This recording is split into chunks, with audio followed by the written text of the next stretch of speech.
आज हम बात करेंगे एक महत्वपूर्ण खबर पर। बताएंगे कि दिसंबर में सब कुछ सही रहा तो कैसे गुलाबबाग में बच्चों की छुक छुक टॉय ट्रेन दौड़ेगी।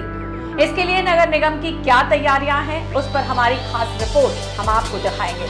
साथ ही ये भी बताएंगे कि दीपावली के बाद आई पर्यटकों की बूम। ये भी बताएंगे पर्यटकों को देखते हुए आने वाले 3 दिनों के लिए शहर की यातायात व्यवस्था कैसी रहेगी।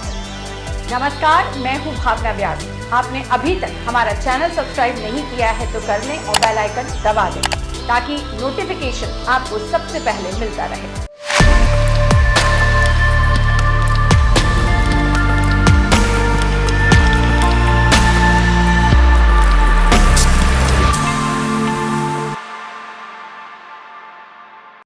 बहुत जल्द ऑक्सीजन हब कहे जाने वाले गुलाबबाग में बच्चों के लिए टॉय ट्रेन चलने वाली है। इसके लिए पटरी बिछाने का काम शुरू हो गया है। गुलाबबाग में घूमने वाली टॉय ट्रेन का ट्रैक 2.7 किलोमीटर लंबा रहेगा। एक बार में करीब 100 बच्चे ट्रेन की सवारी का आनंद ले सकेंगे। ट्रेन बनवाने वाली नगर निगम को हर साल 19 लाख रुपए की आय होगी और निगम की आमदनी में सालाना इजाफा 10% होगा। बता दें कि गुलाबबाग में पहले भी टॉय ट्रेन चलती थी, लेकिन ट्रेन की गलत बनावट की वजह से आए दिन ट्रेन पलटने के हादसे होते रहते थे। ऐसे में इस बार कई बदलाव किए गए हैं जिससे हादसे ना हो। नगर निगम गैराज समिति अध्यक्ष मनोहर चौधरी ने बताया कि पुरानी ट्रेन की बिछाई गई पटरी को हटा दिया गया है। अहमदाबाद की काकरिया लेक की तर्ज पर नई व्यवस्था की जा रही है। हादसों को रोकने के लिए टॉय ट्रेन का ट्रैक नया बनाया जा रहा है। ट्रेन की पटरी गुलाबबाग में बन रहे देश के पहले बर्ड पार्क से होकर भी गुजरेगी, जहां बच्चे देश विदेश से लाए गए पक्षियों को भी देख पाएंगे। साथ ही ट्रेन कमल तलाई से भी होकर गुजरेगी, जहां नाव चलते हुए दिखेगी। करीब 20 मिनट के इस सफर में बच्चों को रोमांचित करने वाला अनुभव होगा। इस नए प्रोजेक्ट में 2 स्टेशन बनाए गए हैं। समूर बाग की तरफ वाले गुलाबबाग के गेट के वहां भी स्टेशन बनाया गया है।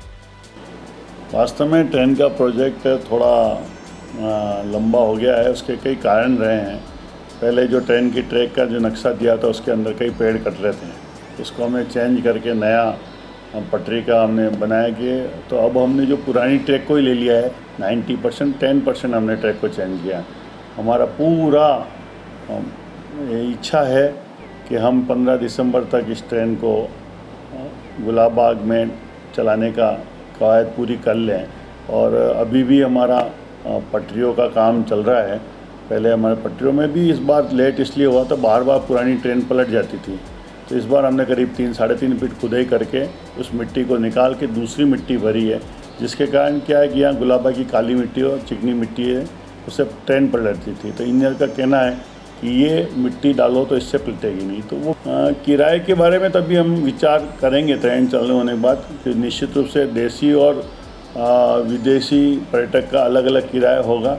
और बोगी 2 बोगी होगी और इंजन होगा बिल्कुल भारतीय रेल का पुराना टाइप इंजन होगा। और ये कांकरिया में जो ट्रेन है उसी ट्रेन को हम यहाँ प्रोजेक्ट में ला रहे हैं ताकि हम इसको करें। इसके साथ हम लवकुश स्टेडियम जो हमारा है वो तो है ही है। एक स्टेशन हम और विचार कर रहे हैं कि समूर बाग की तरफ एक स्टेशन दे ताकि दूध तले जाने वाले और महल को देखने वाले ये सब लोग भी जाते हुए तुरंत ट्रेन को पकड़ सकें और ट्रेन में बैठ सकें।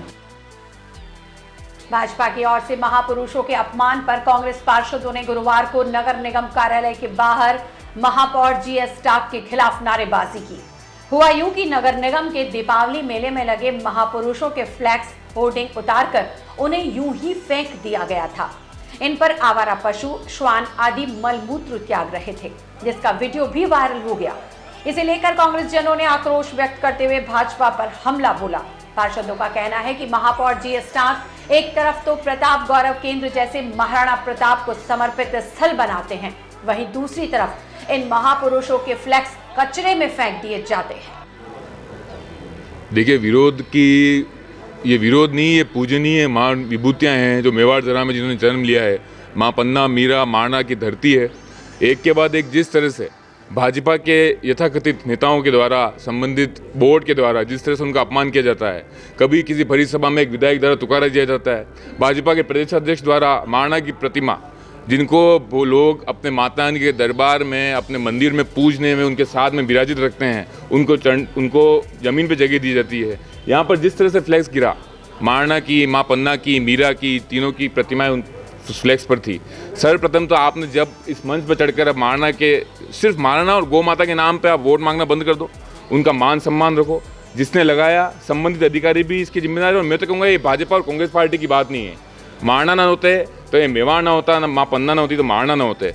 जब इन मान विभूतियों की तस्वीरें इस पे थी तो बोर्ड जब इतना बड़ा कार्यक्रम करा रहा है, आप अपने नेता का प्रोटेस्ट कराते हो तो प्रोटेस्ट करते हो, अपने नेता की तस्वीर उठा के अपनी गाड़ी में रखते हो, तो आज या तो आपने नेताओं महापुरुषों को साइड में रख दिया है।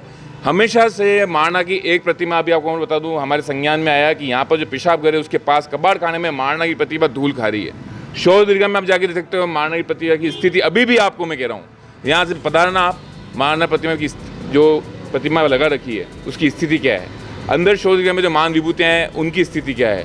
एक के बाद एक भाजपा के पदाधिकारी जिस तरह से अपमान कर रहे हैं, और मैं तो भाजपा कांग्रेस की ये कोई लड़ाई नहीं है, ये महाराणा की लड़ाई है, मेवाड़ गौरव की लड़ाई है। और ये हमारा, मैं आज स्पष्ट नहीं कहूँगा मेवाड़ तरह से, ये हमारा दुर्भाग्य है। मेरा दावा है अगर शिवा सरदार का अपमान ऐसा मराठा साम्राज्य में हुआ होता तो नगर निगम के ताले आज सुबह खुले नहीं होते।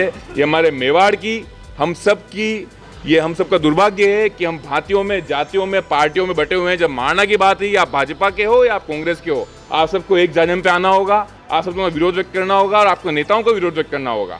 और ये जो आप पर जहाँ बैठे हुए हैं, अंदर महापौर जी बैठे हुए हैं, आयुक्त साहब बैठे हुए हैं, इन सब की नैतिक जिम्मेदारी थी। अब इनका कोई बयान नहीं आया और ना आएगा। मेरा अभी भी आपसे दावा है, आप सब मीडिया वालों से मेरा दावा है, ये 4 जो बड़े मीडिया के चेहरे मेरे सामने जिन्होंने हमको बनाया है, आप महापौर जी का बयान ले लो और उन्होंने क्या कार्रवाई की है 24 घंटे के अंतराल में, मेरा दावा है कोई कार्रवाई नहीं होगी।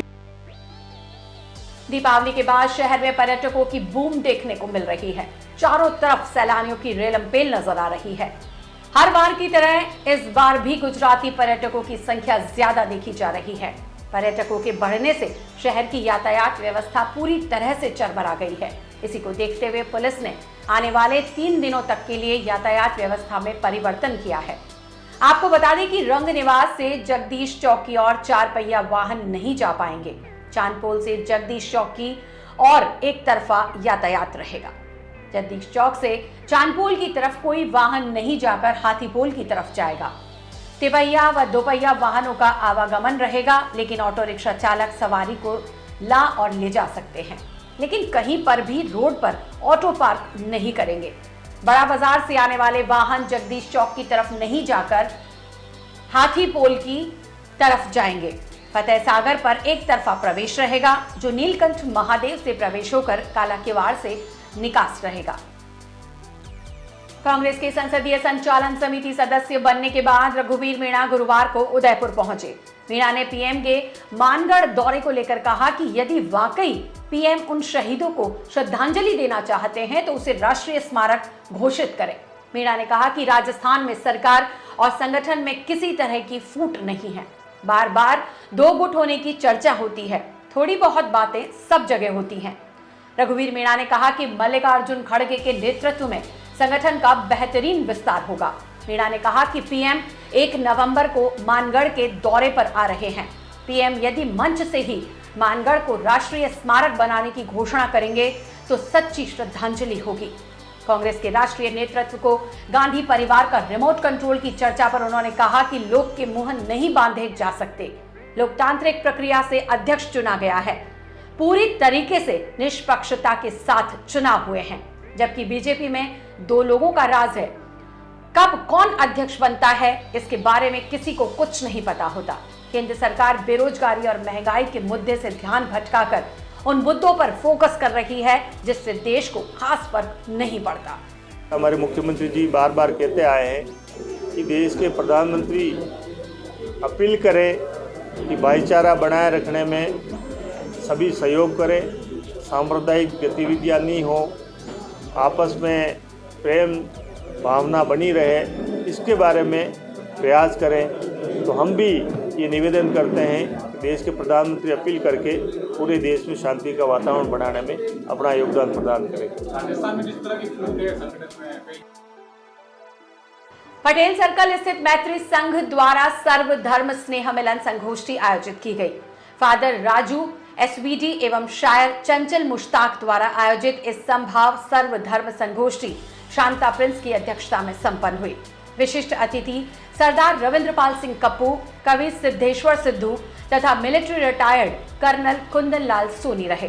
संगोष्ठी में स्थानीय रचनाकारों ने शकुंतला सरुपरिया, इकबाल सागर, हबीब अनुरागी, एडवोकेट निर्मल जी पंडित, डॉक्टर शीतल श्रीमाली और शायर चंचल मुश्ताक सभी ने अपनी अपनी रचनाएं सुनाकर तालियां बटोरी।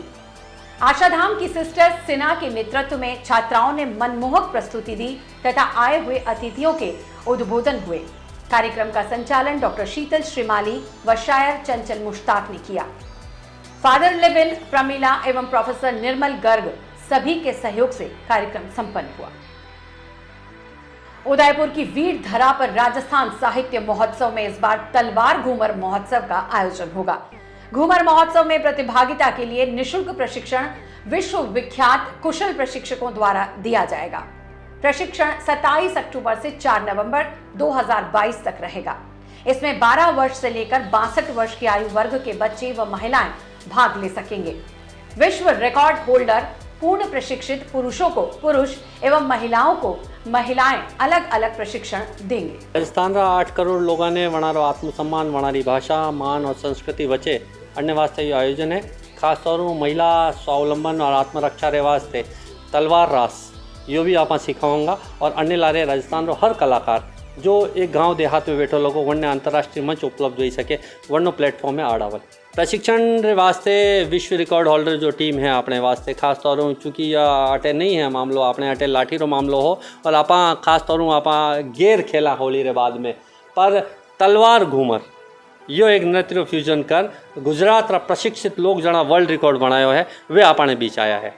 यो बहुत उत्साह उमंग री बात है और वह पूरी टोली 10 दिन रे वास्ते आपने बीच में है केवल और केवल सिखाओ वास्ते जने हाथ में तलवार पकड़ सके 12 वर्ष से ले और 62 वर्ष और 82 वर्ष तक तो जनी में जोश है जनी में ऊर्जा है वो आई सके। प्रशिक्षण कम कम 6-7 दिन रो रहेगा और अधिकतम तो सीखवा बाद यह यात्रा है अनवर्त यात्रा है आप चाहो जिन्हें।